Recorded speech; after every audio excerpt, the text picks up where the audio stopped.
Hi everyone, welcome back to the channel and welcome to another crafting video. And today I got something really cool that you can use in the Horus Heresy or 40k or Kill Team. You can even use it in Necromunda or in the Ashways for whatever you want. And we're going to be making some Space Marine Dropouts that can open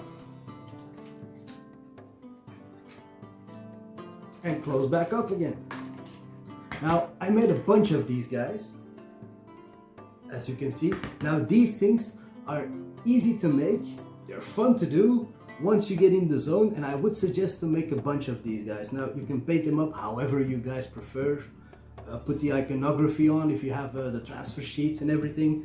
I didn't, so I just painted it on, and like for this one is going to be for my World Eaters army, so I had to draw on the symbol because I didn't have the transfer sheets yet.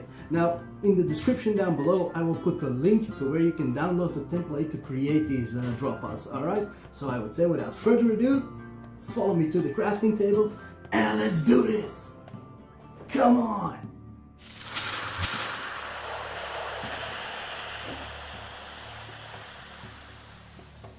Alright my friends, let's do this. So I begin by writing down the materials I'm going to use on the template.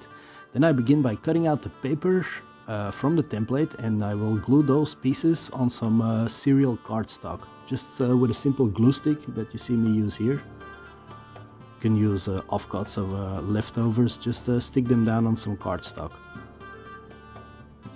Do that for all the templates that you're gonna need. Simply stick them down. Now once all these are done and you have stick them down, then I start by cutting out all the pieces, both with scissors and an X-Acto knife. Just take your time. The good thing is you only have to do this once. You can use it for as many dropouts as you think you will need, or if you want to make more in the future, then you can make more. Just keep the templates. Now there is a manual that came with the template, but I found that not everything was really clear, so I just decided to use the main pieces and find my own way to build the rest. Alright, so these are the pieces that I'm going to be using, and these I'm setting aside. Now I'm going to begin by tracing the templates on the materials that I've written down on the original template. Now, which means 3 for the hatched doors on cardstock, and I set aside the part that are foam board and do the cardstock pieces first. Now I know this says thin foam board, but I'm gonna use cardstock. And you're gonna need 6 of these, and also 6 of these tiny ones.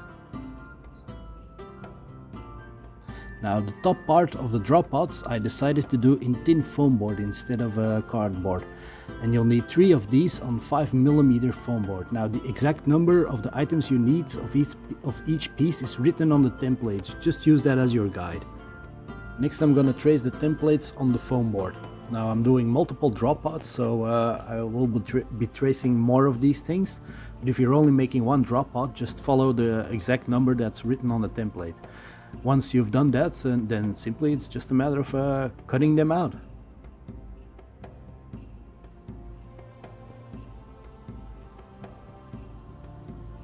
As you see me do here. And as I said, it is quicker if you do multiple, if you are gonna make more than one dropout, just do them at the same time. It goes faster than having to redo everything all over again. Now once they are cut, I'm gonna dry fit these pieces together. They slide in nicely, like so. Looking cool already.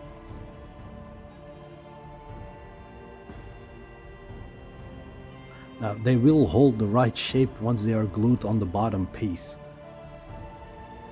Now next I'm gonna cut out 3 hatched doors. I'm gonna do that first. Just taking my scissors to them, snipping out all the little bits.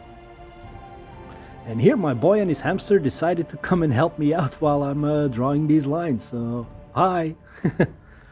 Okay, once cut, I'm gonna grab the 3 door attachments. I'm gonna cut these out as well. Again, simply using scissors. That's the awesome part of cardstock. Just snip them with scissors and use your X-Acto knife to cut out the small detailed parts. It really goes fast, guys. So It is a little bit tedious, I'll admit that, but once you're in the zone, yeah, just go for it. Then I redraw the dotted lines from the original template on my 3 new pieces, and then I score them. Also do the same for the 3 hatch doors, redraw the dotted lines like you can see them on the template. Just take them as an example. And here you can see me drawing the lines, comparing them with the original template. Do that both for the doors and the door attachments, because we are going to be folding them, as you see. Yeah, I'm scoring, and once you've done that, you can easily fold them, and then they will fit all nicely together, as these parts go here on top of the doors, like so. Looking cool.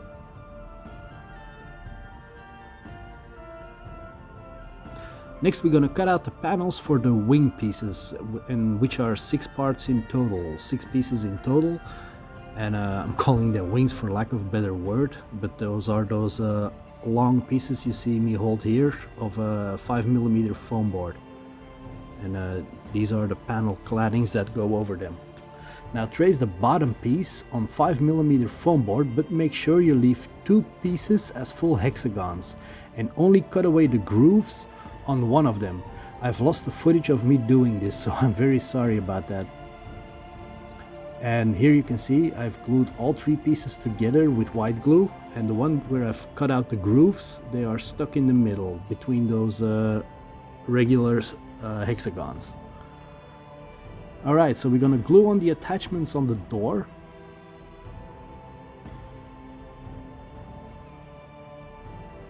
Just using white glue. And do the same for the wing panels. I am using white glue for this. Like this. Do that for all the 3 wings. Now we're gonna glue the top part of the edge of the panel and then glue the wings to the top part, if that makes any sense. Just as you see me do here. I'm gonna first glue on the panels on the wing, and then we're gonna slide the wing. First glue on the panels, and then we're gonna slide the wing into the roof part with some white glue on attached, and then the small fins we're gonna glue on the top of the wings. I keep calling them wings, I don't know why, but they remind me of wings, so we're just gonna glue the fins on the wings like this.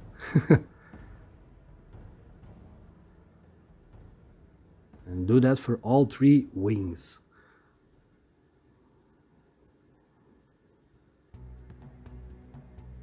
Now let this dry.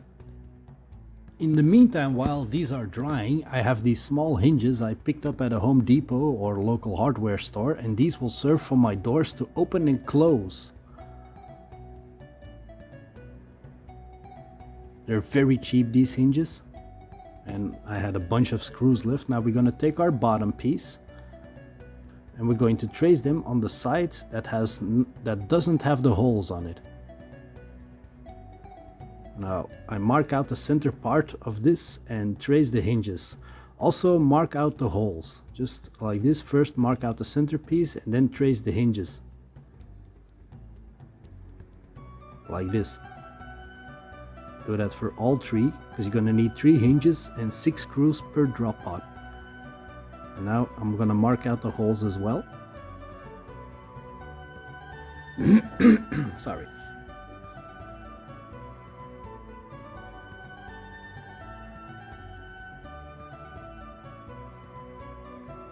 Alright, so now we're gonna place the hinges and we're gonna screw them in position in the correct way, as you see here, with the thick part pointing up.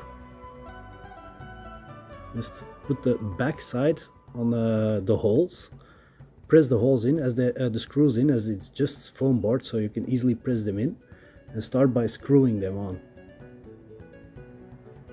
And we're gonna do that for all the hinges. Pressing the screws and secure them. Now for the third part as well, pressing the screws and secure them, like so. Now my screws were a little too long, but I am gluing a coffee lid underneath the dropout as well, so they won't interfere. These coffee lids, I still have them from a long time ago. We used to use them as painting palettes. I'm gonna glue that at the bottom. There we go. Now next I'm gonna hot glue the support wings. Use hot glue for this, like so. And here you will see that it takes shape. Now next it's important, cut off 3 mm from each edge of the door to straighten the edges. Make sure it is not wider than 3 mm. Oh, sorry, telephone. Sorry about the phone call. Now next I'm gonna put masking tape on the folds to hold the doors in position for now. As I said, for now, we are going to reinforce them later. Now cut out 3 4 cm by 4 cm squares.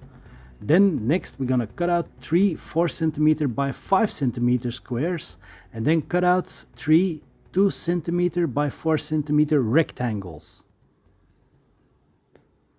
Now the 4 by 5 we're gonna cut at an angle matching the top flap of the door. Just use a scissor to cut them at an angle and trace them on the other parts. You will see why in a minute. These are the 2 cm squares. We're gonna score these in half so they have a bend. Now I cut a 6 triangles that are about 9 cm long and 2 cm wide. Also I'm tracing these on thin foam board, and they will go on the sides of the doors like this. Now as you see the layout here, just hot glue them as you see them here. This will reinforce the door, otherwise the cardstock will tear once you attach them to the hinges. So we need to reinforce the door. Now I'm adding a detail on the roof part with this Dolce Gusto coffee lid. I know I'm a coffee addict. I'm hot gluing this to the top of the roof. Cool. Now glue on the pieces you just cut out matching the door, but do not glue the bottom 4 by 4 cm square just yet. Here I'm attaching the bended rectangle and the side triangles, and these will hold the door firmly into position as well and also reinforce them.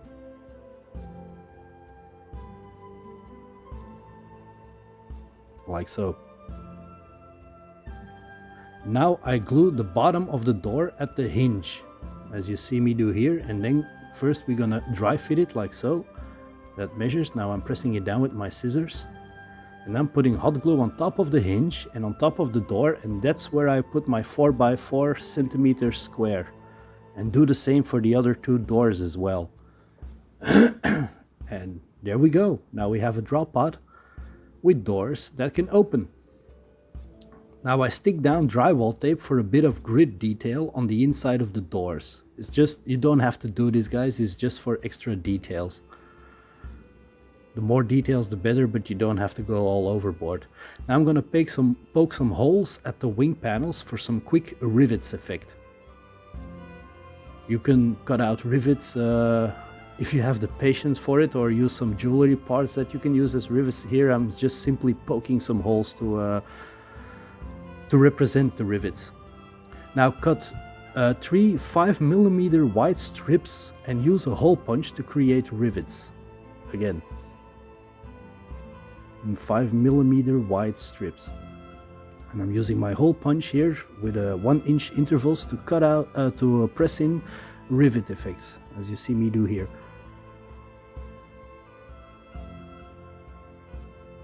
Like so.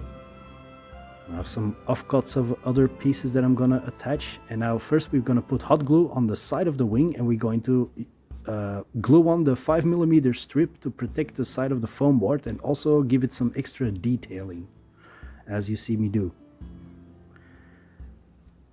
Now I'm gonna glue some wooden slabs on the side to detail the doors, but use whatever things you prefer to dress this up. I'm also using offcuts here at the bottom, but guys, feel free to use whatever you want. It's your drop pot. I mean, I'm just using some random junk I have laying about to attach some details. Also, I'm gonna glue some paper drinking straws directly above the door at the roof part. Again, more detailing, just simple detailing, but use whatever you prefer or whatever you have laying about. It's just to dress up the drop pot, so it doesn't have to be exactly precise like the ones from Games Workshop. I add some more details on the drop pot with some super glue, but again, you don't have to. Just some lights and details. Stick them on with super glue. Now it's time to prime it all black.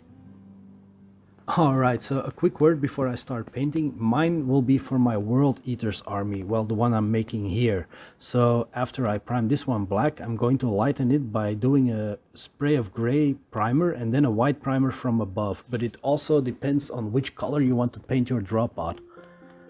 See, here you can see I left it black on the inside, but it is white on the outside. Looking cool. Time to paint it up to your scheme. Now I am speeding up this painting because everyone can paint it to their own style, of course. Alright, so I'm beginning for my world is to use some McCrag blue here on all the parts that I want blue. Just use some reference images online to how you want to approach this. I paint the inside of the doors with a metallic and the sides I'm painting with a gold. I am using a palette witch flesh on the door itself, and then later I'm using Corax white over that. Just detail it with the colors you like. The lights here, I'm using a red paint for that. On the top I'm using a green paint. Painting the insides white, and then I'm gonna highlight the blue with a lighter blue. But I don't need to teach you how to paint these things, just approach them as you would see fit to your own your own legion. So now I'm painting some air vents on the doors with a black paint, and also the bottom gets a coat of black paint as well. And this is how they look on the table. As you can see on the right, there's the one from the Ultramarines that I've made, and here's another image of them. Alright, so thank you all very much for watching, and I hope you all enjoyed another crafting video for the Horus Heresy or 40k, and I hope you do make some of these yourself, as they are really cool. Now, I wanted to build these for quite some time, and was researching and online, and then accidentally stumbled across the template you find in the description down below, and thought to myself, these are the ones I'm gonna be making. So thanks again everybody, and if you like my content, please leave a like and consider subscribing, and maybe sharing this video with somebody you think who might enjoy this video as well. It would really help out my channel a lot. Alright, so thanks for all your support guys, and I'll see you on the next run, alright? Bye for now. Bye!